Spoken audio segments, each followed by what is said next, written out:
de volta, né, à nossa sala, a sala do banquete, estudando a nossa matéria, a última lição das Epístola Paulina 1, e agora nós vamos encerrar a lição número 10 com o capítulo número 5, do versículo 1 ao 6 e o 18 da Epístola aos Gálatas. Eu cumprimento você com a paz do Senhor.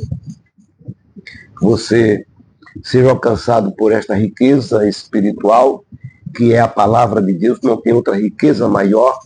Você se inscreva no canal, você fazendo assim, você vai ajudar outras pessoas, compartilhando, tá?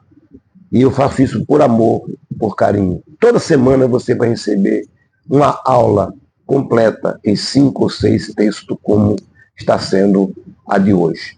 Então, a liberdade cristã, no capítulo, na página 148, no capítulo 5, que nós já falamos, e veja qual o argumento de Paulo para convencer aos Gálatas.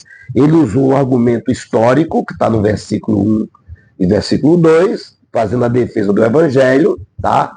Dando assim o testemunho daquilo que suspeitava dele. Também o argumento teológico, que é de fundamental importância, que ele mostra que as escrituras do Antigo Testamento anunciavam tudo isso que ele está falando sobre a justificação pela fé. Tá? E o argumento moral, do versículo 5 ao 6, ele apresenta para que alguns, mostrando que consiste no mais poderoso de todos os argumentos, quando ele mostra o Evangelho, que o Evangelho produz em todos quantos o aceitam, através de uma transformação interior. É nesta visão que nós vamos continuar estudando a lição de número 10, começando aqui do texto primeiro, temos a liberdade em Cristo. Voltando um pouquinho, tem o esboço da lição e tem os objetivos desta lição. E agora, na página 150, temos liberdade em Cristo. Temos, não é vamos ter. E no capítulo 5, versículo 1, ele começa a mostrar permanecer firme na liberdade. E ele já nos provou isso. E já tinha provado aos Gálatas de várias maneiras. Não vos submetais de novo ao jugo da escravidão, falando sobre a lei para que vós podeis ser salvos. Ele mostrou também de nada vale a circuncisão. Paulo não era contrário à prática da circuncisão em si, mas contra o ensino de que ela seria necessária para se alcançar a salvação, acrescentando isto à obra redentora de Cristo.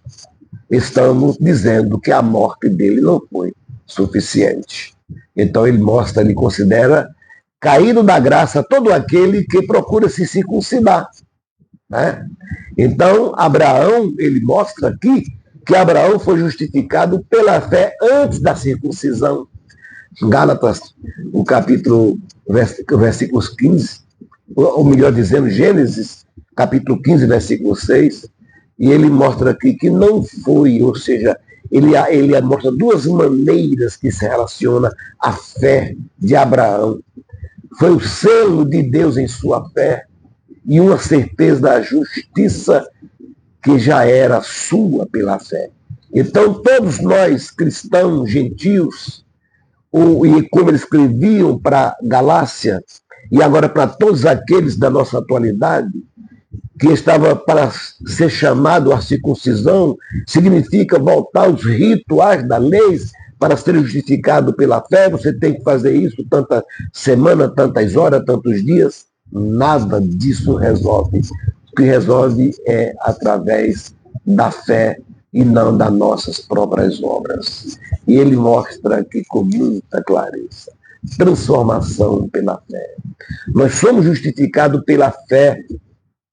Experimenta o quê? Uma transformação interior. E essa transformação é operada pelo Espírito Santo. Não é pelo homem. Tá? E esse privilégio encontra-se apenas em um, que é Cristo Jesus. No capítulo Gálatas 5, 5 e 6. Então, esses irmãos que haviam sido circuncidados como meio de justificação, já haviam se convertido em devedores para guardar toda a lei. Então, quando nós voltamos aos rituais, leve isso aqui para sua casa, mantenha acesa essa vela, mantenha essa rosa lá na sua prateleira, mantenha esse azeite para jogar na cama, onde se dorme, na comida, não passa de paganismo. Então deixamos todo o paganismo e viveremos ou vivemos como diz o próprio Martinho Lutero falou, pegando as palavras do apóstolo Paulo, também de Abacuque, o justo viverá por fé. Então, as observâncias exteriores não têm efeito nenhum no plano da salvação, porquanto o que vale mesmo é a fé efetiva em Cristo Jesus, como diz Gálatas capítulo 5, versículo 6. Estude a palavra de Deus. Volto a lembrar, deixe o seu comentário, o seu like, compartilhe, convide outras pessoas. Faça uma sala de aula na sua casa. Dê esse privilégio àqueles que não têm, e você vai aprender e ensinar a outros. E agora eu te convido para o texto número 2, que nós vamos estudar. Venha sempre junto comigo.